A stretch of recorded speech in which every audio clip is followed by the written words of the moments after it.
6 mois, 1 an, 2 ans, 3 ans, 4 ans. C'est un énorme boulot. Il faut de la patience. Va. Bien bonjour. Je ne sais pas... Enfin, je suis perdue dans ma vie. Putain, c'est quoi cette vie ? C'est pas du tout ça, je me suis complètement planté. Quoi. Voir. Donc déjà, le fait d'être une fille, le fait d'un milieu humble, j'aurais jamais dit je veux posséder une terre au bord de la mer. C'était pas possible vu mon milieu. J'avais envie de monter mon propre projet. Ailleurs. Qui puisse être un outil pour les habitants-habitantes. Et développer le territoire. Si. T'as un sentiment quand même de famille. C'est fou le nombre de rencontres que j'aurais fait cette année. C'est ça aussi la démocratie, quoi. J'y suis. Je sais que ça me crée vraiment des grandes émotions de joie, de bonheur, quoi.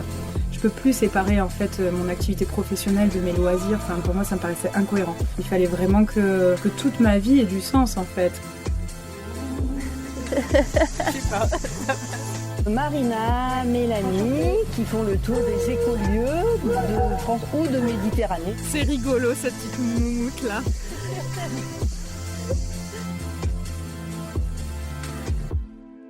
Va voir ailleurs si j'y suis.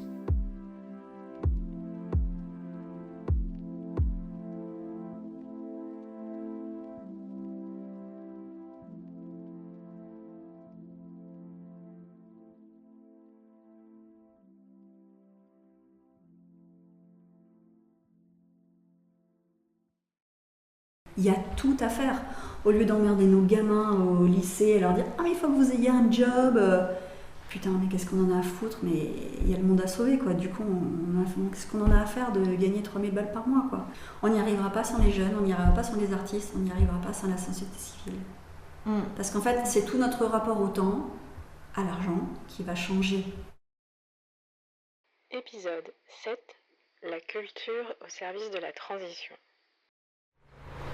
Alors là, on arrive à la filature du Mazel qui se situe à côté de l'Hérault et dans un endroit très rural. Donc on va découvrir un peu le lieu et puis rencontrer ce matin Eliette qui est salariée de l'association et qui est notre principal contact pour l'instant. Alors par là peut-être? Je ne sais pas. Ça n'a pas l'air d'être une porte qu'on peut ouvrir par là. Sinon on appelle.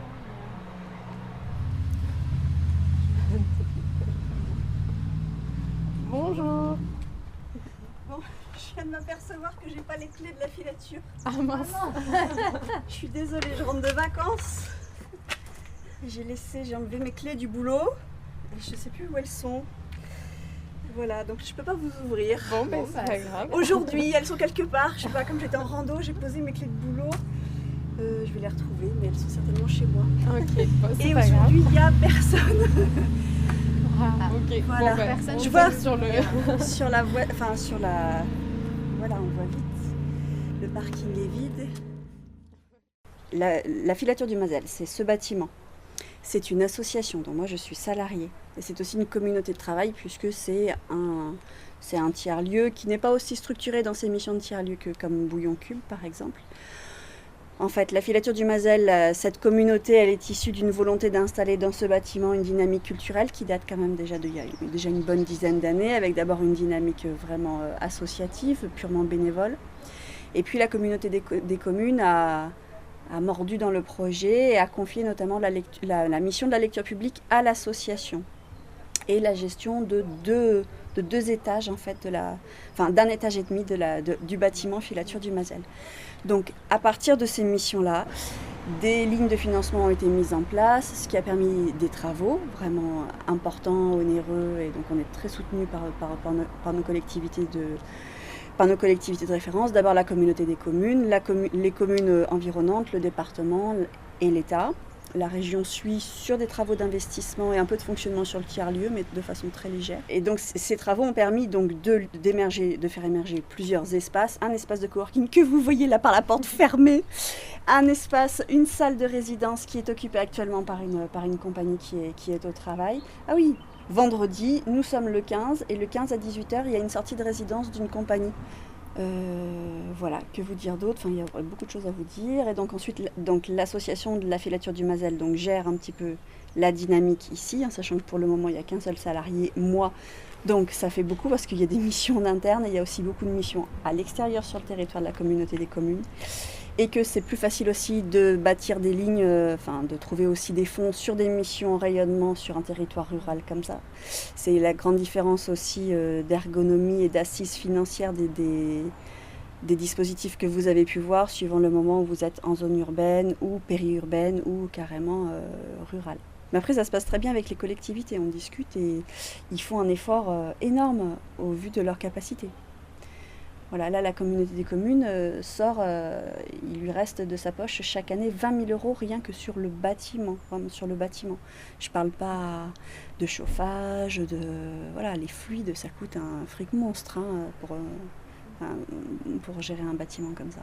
Et vous êtes arrivé quand dans le bâtiment ? L'association, ça va faire une bonne dizaine d'années.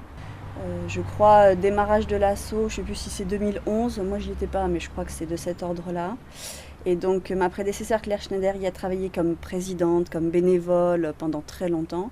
Et ensuite, la communauté des communes a trouvé le projet intéressant, mais a confié la mission de la lecture publique, qui est une des fonctions régaliennes en fait, là, en termes de culture. Voilà, ça permet aussi une assise, une légitimité du travail de l'association parce que la lecture publique est le premier canal d'irrigation de la culture en territoire rural, voire l'unique pour certaines communes. Il n'y a rien d'autre que ça. C'est tout le circuit d'animation dans le réseau des bibliothèques. Et c'est mettre aussi les toutes petites bibliothèques de village en réseau. Ça permet d'homogénéiser les choses et de mettre en place un bout de financement qui est financé par l'État aussi de façon paritaire. Voilà. C'est le seul truc qui est sanctuarisé en fait dans la culture, c'est la lecture publique. Et donc par la lecture publique, on a accès à d'autres choses. On ne fait pas que de la lecture pure et dure, mais on fait du spectacle vivant, on fait de la chanson, à partir du moment où il y a un rapport au texte, et de la cohésion sociale en fait. Voilà. Donc c'est pour ça que du coup ça crée une légitimité, c'est l'intérêt de la filature du Mazel, mais ce que vous avez dû le voir aussi dans quasiment tous les tiers-lieux, c'est la notion de commun et cette notion de légitimité et puis d'actorat en fait aussi de la société civile qui se met vraiment au service des missions de service public. Donc il y a la lecture publique, l'animation, il y a les balcons de l'Égual. Ma prédécesseur, la Claire, avait, avec d'autres artistes, mis en place un parcours artistique au sommet de l'Égual en cœur de parc national. C'est le seul en France qui existe comme ça, parce qu'un cœur de parc national, par définition, c'est archi protégé. Et pour les parcs nationaux, démarrage d'une œuvre d'art, c'est une contamination. Donc il a fallu négocier longtemps avec l'ONF, avec la communauté des communes. Et en fait, ça emmène un mouvement touristique un peu d'ampleur sur le territoire. Il y a aussi la dynamique, les sorties de résidence, puisque c'est un lieu quand même dédié à la création, donc avec des sorties de résidence quand même vraiment régulières. Les gens qui viennent voir les sorties de résidence, ce sont soit des diffuseurs qui sont invités, donc ça, le circuit professionnel fonctionne très bien. Mais c'est aussi les écoles environnantes. Et sinon, c'est le public vraiment local, les habitants de la vallée, un petit peu le Viganais. Voilà. Et c'est combien de personnes en moyenne Ça dépend, tu peux avoir 5 personnes comme tu peux en avoir 50, en sachant qu'on a la jauge qui est limitée à 50 pour des raisons de sécurité. C'est qu'il y a un des emmerdements du lieu, c'est que la filature du Mazel n'a pas de ERP. Et on n'en aura pas. On a un ERP restreint, c'est-à-dire qu'on a le droit de faire des sorties de résidence, on a le droit d'accueillir des représentations pour les scolaires, une petite jauge. Mais sinon, non, on n'aura pas de ERP. Le bâtiment, l'accessibilité du bâtiment, il est trop vétuste, trop... Même si c'est en très bon état. Une créature avec une clé. C'est Léa, c'est bon, on va avoir au moins accès à la filature. Salut Léa, moi j'ai pas ma clé. Voilà, donc qu'est-ce que je disais ? Donc on a la chance quand même d'avoir un très bel outil de travail, d'avoir un très beau dialogue avec nos collectivités autour de nous et avec l'État. La DRAC suit énormément le projet. Bonjour. Je vais faire des présentations.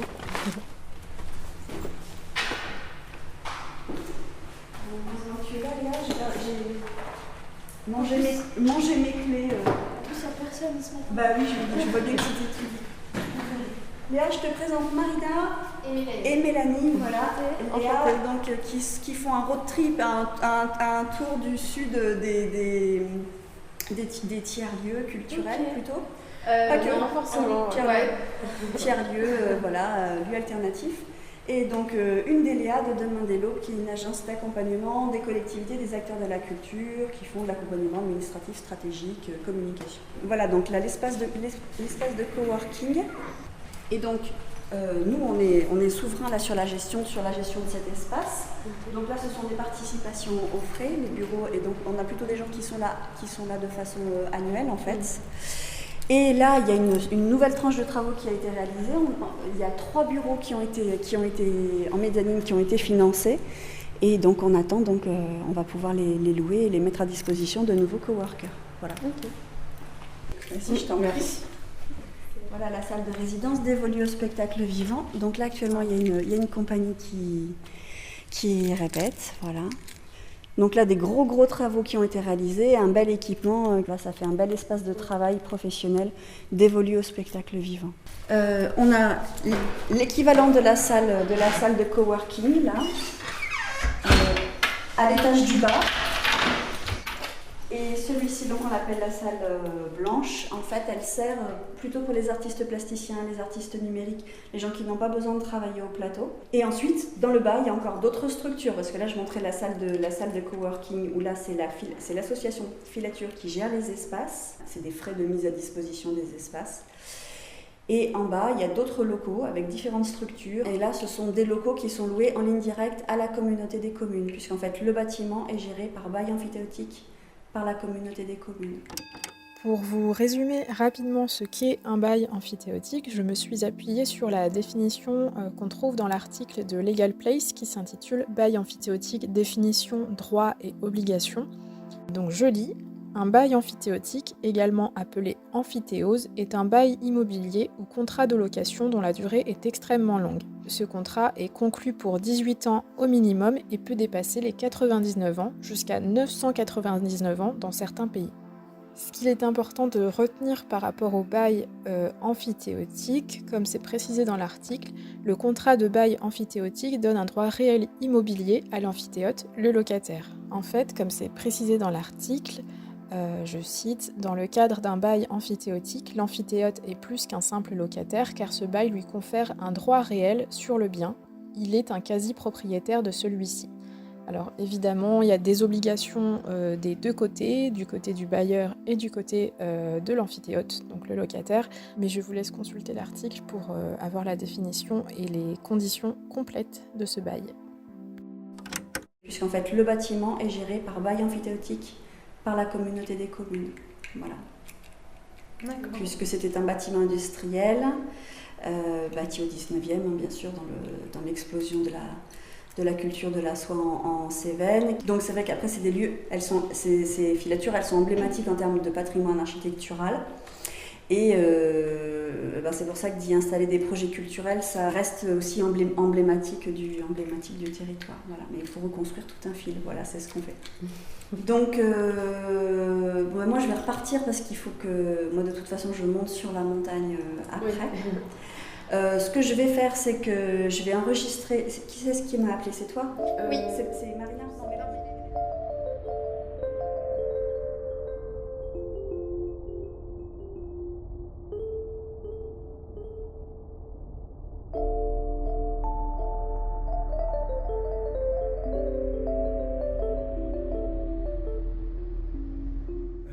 Je m'appelle Laurent Gouarde. Je suis donc président de la filature, enfin l'association de la filature du Mazel. C'est un nom honorifique, voilà, sachant qu'on fonctionne quand même en collectif. On a une structure associative, mais on fonctionne en collectif sur le projet. Bonjour, je m'appelle Sébastien Toureille, donc je suis co-directeur de Demain des Laux, qui est une coopérative d'ingénierie culturelle. Alors le projet, en gros, il date de 2009-2010. Le bâtiment était un petit peu utilisé essentiellement par deux personnes, qui sont Claire Schneider et Eric Van de Godoy. Eric Van de Godoy, malheureusement décédé depuis, utilisait une partie une partie de la structure, enfin juste une pièce. Il avait un studio d'animation, de films d'animation, et Claire avait utilisé le lieu pour faire une exposition d'art plastique. Et avec d'autres, moi j'étais sur un autre projet qui était au Vigan, qui s'appelait le Pont de la Croix. À l'origine, en fait, avant d'avoir créé la structure de Maine des Lobes, je travaillais pour un festival qui s'appelle le Festival des Transcendol. Donc j'étais directeur de l'association Les Hélices Platinées. Et on était, dans les années 2000, on avait porté un projet de friche culturelle sur le Vigan, la friche du Pont de la Croix. Un projet qui s'est arrêté en 2009. Donc on cherchait de nouveaux locaux. On a fait un appel aux communes du territoire Sud-Cévennes en disant ben voilà, nous les Hélices Platinées, on cherche un endroit pour s'installer. Et en fait, il s'est avéré que on a eu une rencontre avec le maire de Notre-Dame-de-la-Rouvière à l'époque qui nous a dit « Ah ben nous en fait dans la vallée on a ce lieu, la filature du Mazel qui est vide quoi, puisqu'il y avait ce projet il y avait un musée du facteur à l'époque, voilà. » Et parallèlement à ça, on menait déjà des projets sur la vallée à Valorogue puisqu'on avait créé le Festival des Arts dans la rue avec Claire Schneider, qui est plasticienne et qui par la suite est devenue coordinatrice de la filature avant Eliette. Et parallèlement à ça, Laurent Gouard de Bouche Tranquille, qui est notre éternel voisin, avec qui on portait le projet de la friche, lui était en relation avec Eric Van de Godoy, qui était un artiste marionnettiste déjà installé dans la filature. Donc nous sommes deux, Sébastien Toureil et moi-même, à être venus voir le lieu, à discuter avec Eric et Claire, et on s'est dit banco, il y a un truc à faire, donc c'est parti, allons-y. Et donc du coup, ben voilà, rapidement, on a souhaité se dire qu'on ne voulait pas se contenter d'avoir seulement des bureaux, mais de profiter aussi de ce bâtiment majestueux que tout le monde connaît. Visuellement, il y a quelque chose quoi. Quand on sort du hameau du Mazel là, et qu'on voit cette grande filature en bordéro, voilà, il y a quelque chose qui résonne en fait. Et on s'est vite projeté et on a créé tous ensemble là cette association de la filature du Mazel, et au sein de laquelle tout de suite on a souhaité donc intégrer les élus des communes de la vallée dans un premier temps, histoire de vraiment de les associer au projet et puis de casser un peu l'image qu'on connaît, voilà, bon, Cévennes, cultureux, vous êtes un peu des marginaux, vous êtes un peu des originaux. Là, l'idée, c'était aussi de les embarquer dans une espèce de work in progress et de leur montrer que ben, voilà, ce qu'on faisait, c'était des vrais métiers et que ça pouvait avoir des véritables retombées économiques, sociales et culturelles pour leur territoire. Donc en créant l'asso, on a aussi impliqué les élus et les collectivités au sein de l'asso. C'est-à-dire qu'on leur a donné une place, on a donné une place à la communauté de communes, au département, à des élus de chaque village du coin, au CA de l'association, tout en faisant attention que les associations présentes gardent quand même une majorité. C'était histoire de mieux se connaître. Voilà, c'était le CA devenait un endroit de discussion. Et depuis, ça fonctionne super bien.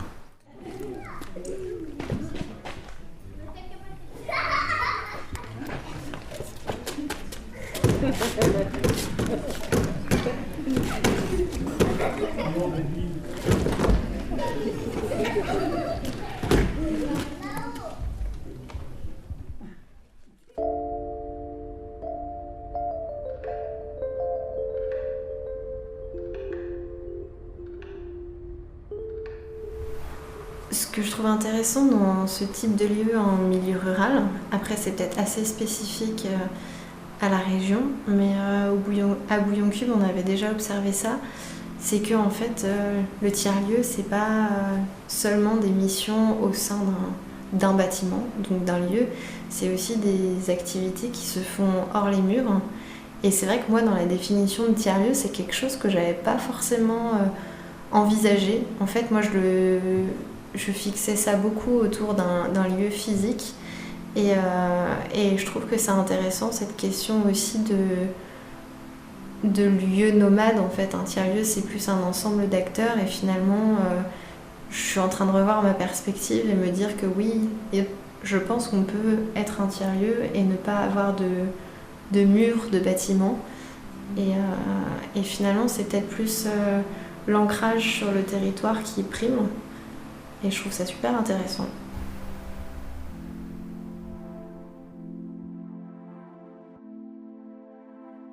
Donc là, on va retrouver Eliette dans la partie des bureaux privatisés à l'étage de la filature.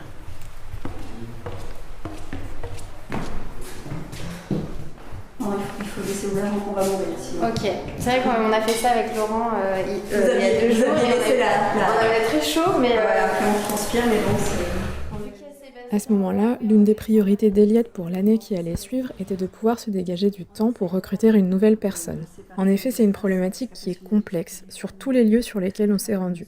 Parce que recruter de nouvelles personnes, ça implique d'avoir de l'argent pour financer leur poste. Mais cet argent, il faut bien aller le chercher quelque part. Et donc, il faut du temps pour déposer des dossiers de subvention, pour approcher des potentiels mécènes, etc. Tout en continuant de gérer les tâches de la vie quotidienne et les projets à venir. C'est donc un sacré casse-tête pour une structure en développement. En fait, des projets comme ça, c'est comme une table de mixage, donc il faut gérer les curseurs.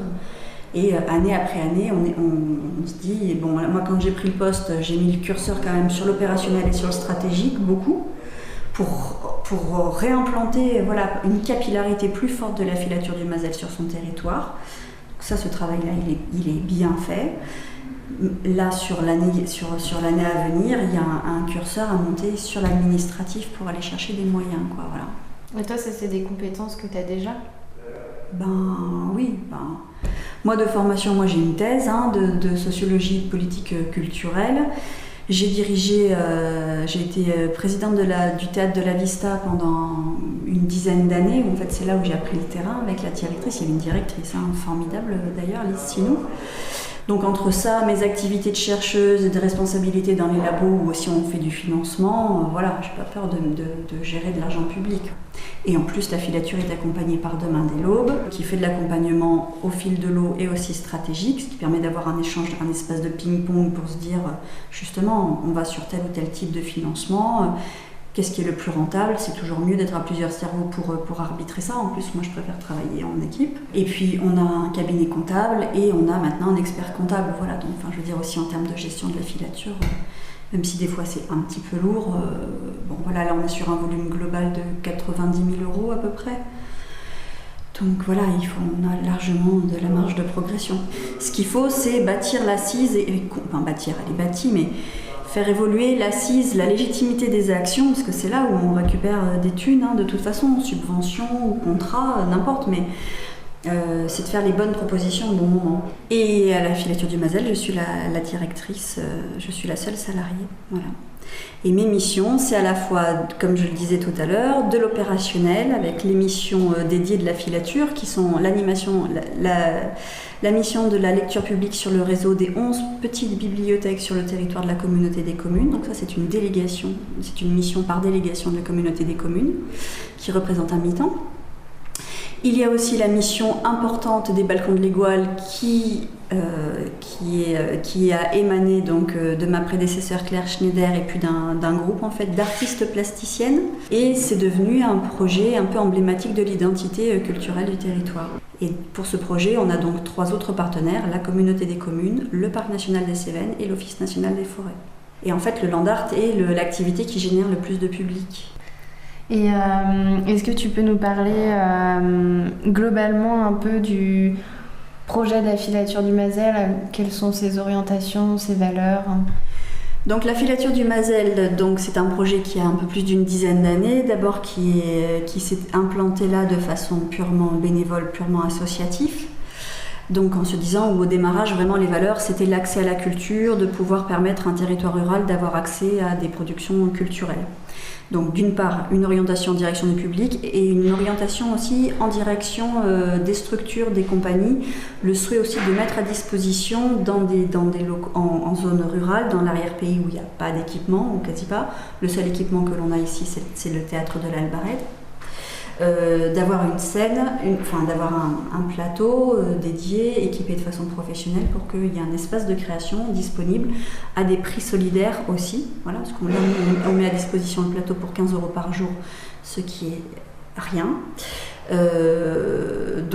Mais c'est quand même beaucoup pour certaines compagnies. Donc voilà, le propos c'était ça, c'était de pouvoir, de mettre en place un outil qui soit disponible et qui revitalise aussi le territoire, donc en direction à la fois des compagnies, des professionnels et aussi du public, quoi, voilà. Bon, ça c'était il y a une dizaine d'années. Maintenant, cette notion d'accès à la culture, elle est un petit peu caduque. On est passé, vous devez le savoir, on est passé à la notion de droit culturel, ce qui irrigue maintenant tout de l'action pour la culture en territoire, puisque maintenant, chaque petite commune a quand même une bibliothèque, met en place un petit bout de programmation, il y a un tissu associatif, donc cette carence-là, elle n'est plus présente, donc il faut rebâtir un autre type de légitimité, ce qui est le cas. Là, moi, quand j'ai pris la direction de la filature du Mazel, j'ai fait la proposition d'une lecture beaucoup plus transversale de l'action de la culture, appuyée aussi sur l'adaptation au changement climatique, où le monde que l'on a est en train de changer. Et donc la place de la culture, elle change aussi de facto, et en fait la place des artistes aussi devient, alors elle est centrale depuis qu'il y a l'humanité, mais là le fait de la décliner de façon transversale, ça permet aussi non plus de taper uniquement sur des lignes stratégiquement, uniquement sur des lignes dédiées à la culture, mais de pouvoir mettre en place des actions culturelles adossées au programme de recherche que l'on a en cours, ici sur le territoire, mais il y a d'autres programmes. Mais le fait que l'on soit adossé à un parc national, c'est important, que l'on travaille avec l'ONF, c'est important. On a la chance d'avoir des problématiques méditerranéennes en termes de forêt, en termes d'eau, en termes de biodiversité, en termes de sol, je vous la fais courte, mais qui fait que ce contexte-là fait qu'on a aussi une carte à jouer pour implanter de la culture là-dedans, puisque en travaillant avec les chercheurs en sciences exactes, voilà, ils sont tous épuisés, les constats sont faits, les productions de données sont faites, ça ne suffit pas. Ça ne monte pas suffisamment au cerveau des gens, et d'où la place nécessaire de l'art et de la culture pour pouvoir recimenter une société autour de ces problématiques.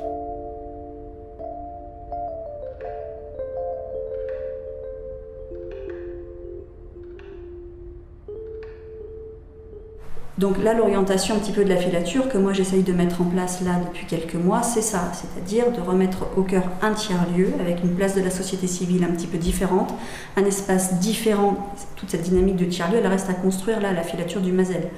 Pour l'instant, on n'a que des... Ça commence, mais on n'est qu'aux prémices de ça, avec un modèle économique qui devrait tourner un petit peu autrement. On a des structures qui travaillent les unes à côté des autres. On commence à travailler de plus en plus les uns avec les autres. Mais ça reste encore à dessiner. Alors ce qui est à la fois flippant, parce que là les choses vont changer, je pense, je ne suis pas la seule à le penser, de façon très drastique en termes de financement de la culture, mais de financement de tout en fait, là, dans les années qui viennent. En gros, voilà, sur le mandat que l'on a commencé, et vraisemblablement le mandat d'après, on va avoir un rebouleversement, l'échelonnement, l'architecture de l'argent public est en pleine révolution, quoi. Voilà. Ça va bouger forcément parce qu'il y a plein de choses qui vont augmenter.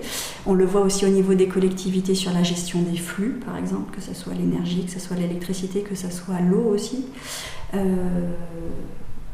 y a des arbitrages qui vont être pris, et déjà là sur l'année 2022. Voilà. Donc vous, il y a une baisse des aides Non, nous ça va très bien, mais il y a un moment, les collectivités, là par exemple, la filature du Mazel, l'entretien du bâtiment, il y a 20 000 € qui restent à charge pour la communauté des communes. C'est énorme. Ils nous chauffent pour un peu plus de 10 000 € par an. Mais c'est pas qu'ils veulent pas, c'est qu'à un moment, ils ne pourront plus. Là, actuellement, il y a des communes qui se disent, ils ne savent pas comment ils vont chauffer la crèche cette année.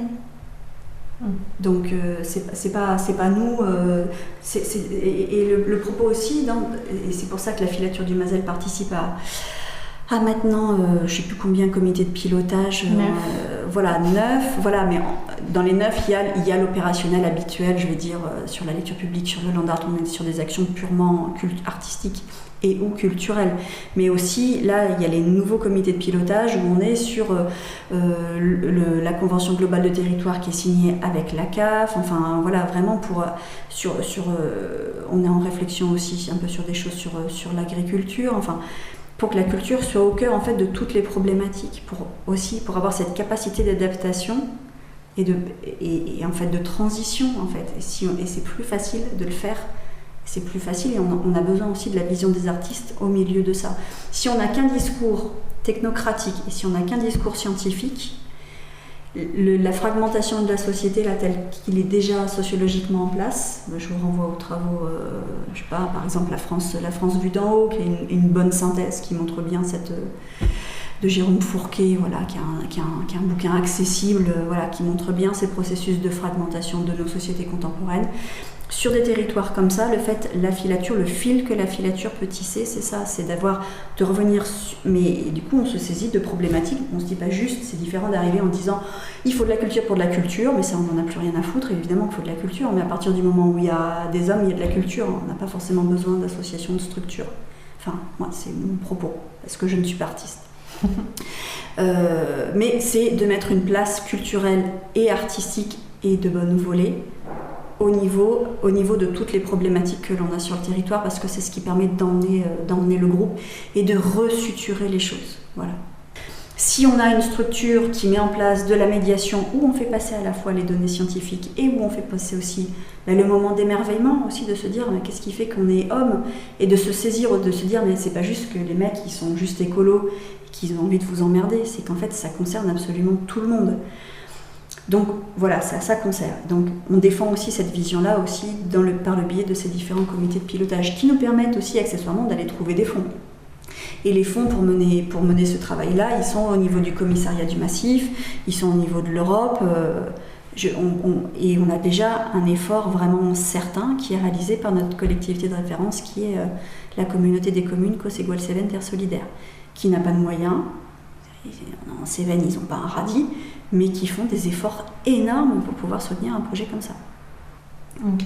Et tu aurais un conseil par rapport à ça pour ceux qui auraient envie justement de s'impliquer davantage dans ces dynamiques-là ? C'est pas un conseil. Enfin, là j'ai arrêté d'enseigner dans le supérieur parce que la filature me prend trop de temps, mais ce que je disais à mes étudiants, c'est d'arriver à rentrer de façon paritaire dans des espaces, mais ça n'est pas possible partout, mais ça commence quand même à se faire aussi parce que la transition entraîne aussi une évolution de la gouvernance. Il faut rentrer dans des espaces de co-construction et arriver à être suffisamment compétent. C'est plus facile pour moi de le faire parce que j'ai un bagage aussi scientifique. Ma collègue Claire, c'est une question de profil aussi. Ma collègue Claire, elle était avec des grandes compétences artistiques, mais du coup, elle était placée plutôt sur un positionnement, je vais dire, un peu classique, habituel dans les associations où il y a l'asso qui vient dire « mais attention, vous ne donnez pas cette place à la culture, etc. etc. » ou en plaçant un rapport de force, mais ce qui permet de mettre un pied dans la porte. Ça a permis de démarrer la filature. Donc, mais les temps évoluant, c'est aussi faire évoluer la place des artistes que de négocier pour la culture de façon un petit peu différente. Voilà. Et donc maintenant, c'est de dire on est une force vive au service du territoire. Donc déjà, en fait, on fait le même travail, hein, mais on ne le présente pas de la même façon. Et c'est pour ça que le parcours des balcons de l'Égoile est très important pour la filature, parce qu'en fait, c'est la matrice de cette espèce de négociation. Par exemple, le programme, là, ce que je voudrais, c'est élaborer un programme de résidence d'artistes, ou au moins une résidence d'artistes art-sciences, sur les problématiques et citoyennes en même temps, parce qu'il y a la donnée scientifique, il y a la donnée artistique et il y a la donnée sociétale qui va ensemble. Pour moi, voilà, ces résidences, elles doivent fonctionner il y a ces trois axes, c'est pas trois volets, mais ces trois axes. On change de monde, on va devoir changer de façon de vivre sur nos déplacements, sur notre habitat, sur notre alimentation, sur notre façon de faire société, puisque celle qu'on a fabriquée depuis l'invention de l'agriculture, en fait, là, en moins de 300 ans, on a planté le bateau. Donc, c'est même pas qu'il faut apprendre à faire mieux, c'est qu'il faut apprendre à refaire. Et comme sur ces histoires de transition, jusqu'à présent, on n'est que sur un discours, c'est vrai que c'est flippant. Donc quand on rencontre un jour un expert de l'ONF ou de l'INRAE qui travaille avec l'ONF, ou un mec du CEF, ou un mec de l'agence de l'eau, mais tout ça des fois sur 2-3 semaines, voilà. Et on se dit, mais voilà, on est dans un monde... Bon, je ne suis pas collapsologue, mais juste quand on est sans arrêt à prendre les données, il y a quand même, et ces gens sont tous dans une éco-anxiété forte. On a la chance de travailler au sommet de l'Égoile avec le comité scientifique de l'Observatoire, où il y a 2 membres du GIEC qui font partie de ce comité scientifique. La présidente en est Valérie Masson-Delmotte, qu'on entend quand même pas mal sur les ondes, quand même des putains de pointures. Mais des gens qui sont très posés dans leur travail, hein, ils sont pas... Mais c'est vrai que quand on fait l'addition un peu régulièrement des données, on se dit, et ça doit être l'intérêt maintenant d'un tiers-lieu comme celui-ci, de se saisir de ces problématiques, d'autant plus qu'on est situé, on a la chance d'être situé au bord d'une rivière, en territoire rural, et en cœur de parc national, dans un territoire archi-protégé. Donc quelle va être l'orientation de ce territoire? Je ne parle même pas de la filature du Mazel. Hein. Je parle quelle va être l'orientation d'un territoire comme celui des Cévennes dans les années à venir. C'est à ça qu'on doit travailler. Là, c'est de se réinscrire dans du long terme, et aussi d'être toujours le petit cheval qui emmène un peu l'idée, parce que les élus, ils n'ont jamais dessous d'idée, jamais. Et à la filature du Mazel, on a la chance d'avoir quand même un ensemble de partenaires, là, d'acteurs, tous ensemble autour de la table. Je trouve qu'on pense quand même assez bien. Donc il faut faire la proposition, il faut la structurer après techniquement, et il faut faire la coordination derrière, quoi, voilà. Et pour faire la coordination, il faut quand même du temps et donc de l'argent. Comment tu gères ça? Mais c'est ce que je dis, c'est que maintenant, là, il faut aller chercher des fonds de fonctionnement sur la RH. C'est ce qui manque à la filature. J'ai ouvert les portes, j'ai annoncé, le commissaire du massif a dressé l'oreille, il a dit oui, ok. Et donc maintenant, on va être aiguillé sur tel ou tel dispositif. Ce que je veux, c'est sortir d'un financement uniquement culturel. Et ouais, c'est hyper intéressant. Juste des précisions par rapport à votre modèle économique, si on imagine un peu un camembert avec l'argent dont vous disposez, comment ça se divise? On est 2 tiers subventions, 2 gros tiers subventions, un petit tiers prestations, loyer qui rentre par la salle de résidence et prestations à l'extérieur. D'accord. Tout petit tiers, tout petit. Voilà, donc c'est pas assez. Il faut qu'on arrive à la moitié. Si on met en place des prestations, ce qui a été le cas jusqu'à présent, ça fonctionne, sauf que ça fonctionne sur le papier. Dans le temps de la semaine, ça ne rentre pas. Ce que on vient me voir, mais je n'ai pas le temps en fait de le faire. Voilà. Mais il faut, et je le redis bien, c'est pour ça que je vous ai envoyé les statuts, comme les élus font partie du CA, il y a une assise, c'est ça qui est intéressant aussi avec ce tiers-lieu, c'est qu'il y a une assise publique, une assise de mission de service public sur ce tiers-lieu qui est intéressante. Et c'est pour ça que moi je pense que de projeter la filature du Mazel en tant que tiers-lieu, puisqu'on a la labellisation, mais on n'a pas le vrai fonctionnement d'un tiers-lieu pour le moment, à mon sens. Voilà. On peut le faire, mais il faut avoir le temps de mettre ça en place. Donc ça, si on arrive à trouver un gros appel à manifestation d'intérêt, voilà, on peut recruter quelqu'un qui mettra ça en place, quoi. Et c'est quoi la labellisation tiers-lieu? Les tiers-lieux sont labellisés par la région, et on a eu cette labellisation, je crois, 2018-2019.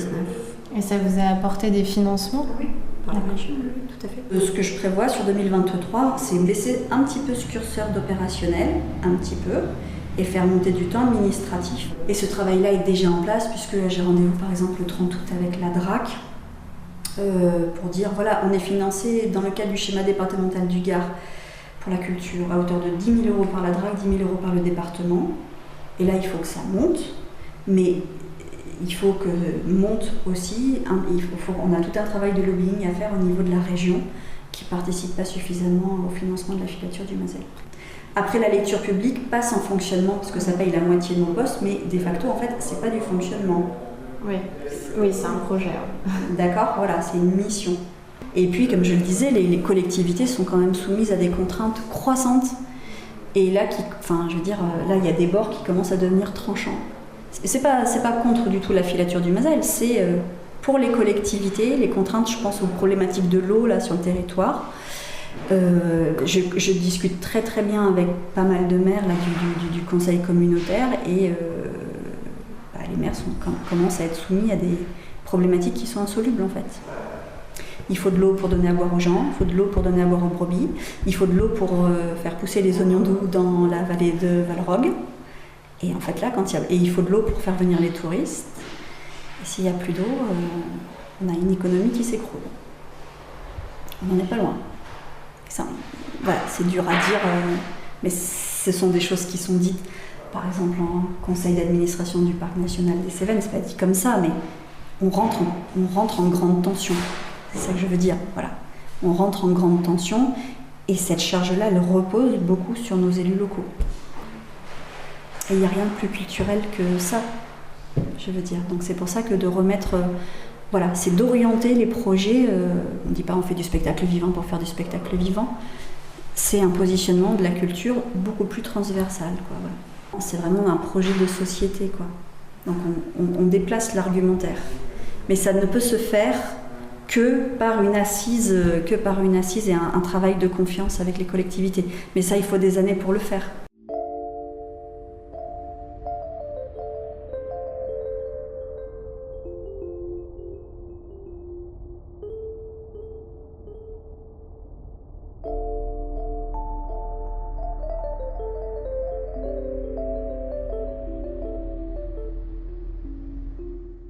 Donc il y a un aspect très politique sur ce travail qui, moi, me porte beaucoup. Et puis le temps, ce qui porte aussi, c'est le temps d'émerveillement, voilà, comme on le disait tout à l'heure avec Seb, sur un public de 50, 20 personnes, 8 bébés. L'autre jour, j'ai fait une représentation, il y avait 10 bébés. Il y avait 10 bébés, 10 mamans, assistantes maternelles, parents, enfin un papa. Voilà, j'avais un public de 20 personnes. Et c'était, à chaque fois, on se dit, c'est dérisoire, voilà. Tu payes une représentation, 400 balles, et t'as 20 personnes, mais à l'Espérou, à la crèche de l'Espérou, et si tu leur mets pas, par le biais de la lecture publique, et si tu mets pas ça, donc après il y a tout un temps d'échange qui se met en place avec la structure, avec les parents, voilà, la culture est le premier facteur de cohésion sociale, quoi, voilà. Donc ça, il faut pas le perdre, ce rapport au public. Et de travailler à petite échelle, c'est le bon cran. Voilà, c'est le bon cran. Je suis persuadée qu'on a le bon outil entre les pattes. Ça, j'en suis persuadée. C'est des actions comme ça qui permettent de faire un ciment.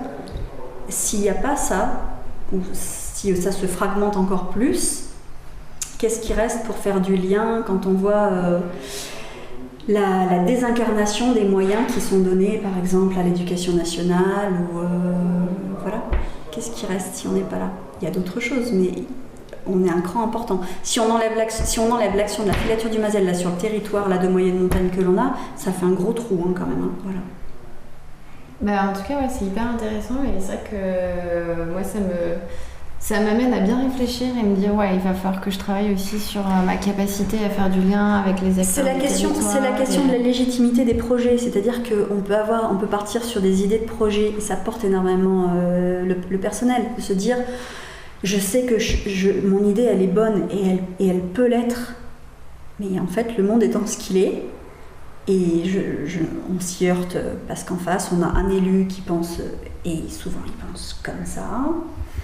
Il faut souvent être extrêmement pédagogique et des fois ça ne passe pas parce qu'en fait ils ne comprennent pas. Voilà, c'est leur droit, c'est que c'est pas prêt, c'est que c'est pas mûr. Et c'est pas personnel, quoi, voilà. C'est qu'en fait ils peuvent pas. Ou, il y en a qui ont compris, mais ils voient l'effort à faire et c'est trop gros, voilà. Et a fortiori sur ces questions de transition écologique, voilà, de mutation sociétale. Parce que ça, en fait, on ne sait pas, en fait, vraiment ce qu'il va falloir faire. Personne ne sait. Et c'est tellement... Mais moi, je trouve que c'est enthousiasmant. Oui, en fait, ça dépend comment tu prends les choses. Parce que moi aussi, je trouve que ça veut dire qu'il y a plein de possibilités de création et c'est ce qu'il faut faire. Et c'est ce qu'il faut qu'on dise à notre jeunesse. Moi, c'est là aussi, je trouve... voilà, il y a tout à faire. Au lieu d'emmerder nos gamins au lycée et leur dire « Ah, mais il faut que vous ayez un job !» putain, mais qu'est-ce qu'on en a à foutre, mais il y a le monde à sauver, quoi. Du coup, qu'est-ce qu'on en a à faire de gagner 3000 balles par mois, quoi. Mais c'est le mouvement qu'on entend beaucoup, là, sur les promotions là, des écoles d'élite, hein, où les gens disent... C'est pour ça qu'un tiers-lieu, avec la place de la société civile, est un des bons acteurs. Il y en a d'autres, hein. Je veux dire, comme un établissement public comme le Parc National ou une agence d'État comme l'ONF, qui est un EPIC. Enfin, il faut un dialogue des partenaires. Mais il faut arriver à rentrer dans le dialogue de façon paritaire. Oui, et puis je trouve que ce qui est intéressant avec les tiers-lieux, c'est aussi cet outil qui permet aux citoyens aussi de s'en emparer et d'entrer en action, parce qu'en fait on a peu d'espace où on peut faire des actions et on ne sait pas forcément comment faire et comment mettre ça en place, quoi. C'est pour ça que c'est indispensable, parce que ça laisse une place à la société civile, et on n'y arrivera pas sans la société civile. On n'y arrivera pas sans les jeunes, on n'y arrivera pas sans les artistes, on n'y arrivera pas sans la société civile. Parce qu'en fait c'est tout notre rapport au temps, à l'argent, qui va changer. Qui change en fait, là, mais ça va aller vite, quoi, en fait. Oui, il faut décloisonner, parce qu'en fait chacun est dans son secteur, chacun est enfermé, il n'y a pas de discussion entre les gens, et du coup ce qui fait que il se passe rien, tout le monde reste à son statut et ça bouge pas. Et ça bouge pas, sauf que ce qui bouge c'est la température, c'est le moins d'eau, c'est l'effondrement du vivant, c'est les inégalités qui vont croissant. On ne peut pas penser la transition sans penser le rapport aux égalités, à la construction des égalités. Ça, c'est Valérie Masson-Delmotte qui est, je le rappelle, elle n'est pas sociologue, elle est paléontologue du climat, qui le dit, quoi. Voilà. On ne peut pas le décorréler, c'est pas possible. C'est qu'aussi lancer une structure, une collectivité, un territoire, une association, une entreprise, dans la transition, c'est modifier aussi le rapport au temps, et c'est travailler le bien-être au travail, c'est la parité, ça va ensemble. Ça, les gens n'ont pas forcément compris. Le rapport sociétal qui va avec, parce que les gens pensent juste je coupe un robinet. Non, c'est pas juste ça. Il faut qu'on apprenne à vivre autrement et surtout à produire autrement. Parce que là, on est aussi au bout de la société de plein emploi. C'est le discours politique là qui est au cran de maturation de nos sociétés européennes, riches, capitalistes, extractivistes et de plus en plus inégalitaires. Et la place, je trouve aussi, qui est donnée à la jeunesse, et je trouve que c'est dramatique. Parce qu'en fait, au lieu de vous seriner, j'ai des enfants qui ont un peu votre âge, là, 18 et 23 ans, et qui font soit de la biologie, soit des sciences politiques, et c'est vrai que la différence de discours entre le lycée et ensuite, quand on bascule dans la formation, dans le supérieur, dans les labos, et puis ensuite en progressant, eh bien c'est très grave qu'au niveau de l'enseignement secondaire, on continue à dire à nos enfants juste ce qu'il faut, c'est il faut que tu aies juste ta place dans Parcoursup, et on coupe l'intelligence, les forces vives, alors on peut dire plusieurs mots, hein, du pays, de la nation, du monde, juste la jeunesse, mais c'est valable dans l'ensemble du monde, quoi. Il faut une force énorme, il faut aussi un parcours vraisemblablement sociologique, mais on devrait mettre tous les jeunes en mouvement sur ces questions. On en a besoin. Donc voilà, il y a beaucoup de boulot à faire. Il ne faut pas être écrasé par ça, il faut être enthousiasmé et organisé. C'est ce que dit Arthur Keller, qui est un ingénieur systémique. Il dit très bien, c'est pour ça qu'on a besoin des artistes, parce qu'on a besoin de recréer, de réécrire de nouveaux récits collectifs. Donc il y a tout à faire. C'était hyper intéressant et hyper inspirant. Je trouve que ça se voit que tu es passionné et c'est cool.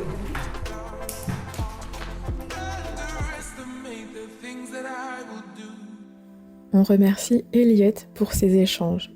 Pour être honnête, cette interview a été enregistrée en 2022 et beaucoup de choses se sont passées depuis. Mais le discours d'Eliette nous semble toujours aussi pertinent aujourd'hui et c'est pourquoi on a décidé de vous le partager, même si on est déjà en 2024. Et oui, désolé, on est un peu lente à sortir les épisodes. Elle parle avec beaucoup de justesse, d'intelligence, de lucidité et on espère que vous avez été inspirés par ces mots autant que nous. N'hésitez pas en tout cas à vous abonner pour suivre la sortie des derniers épisodes de ce podcast. Et à très vite!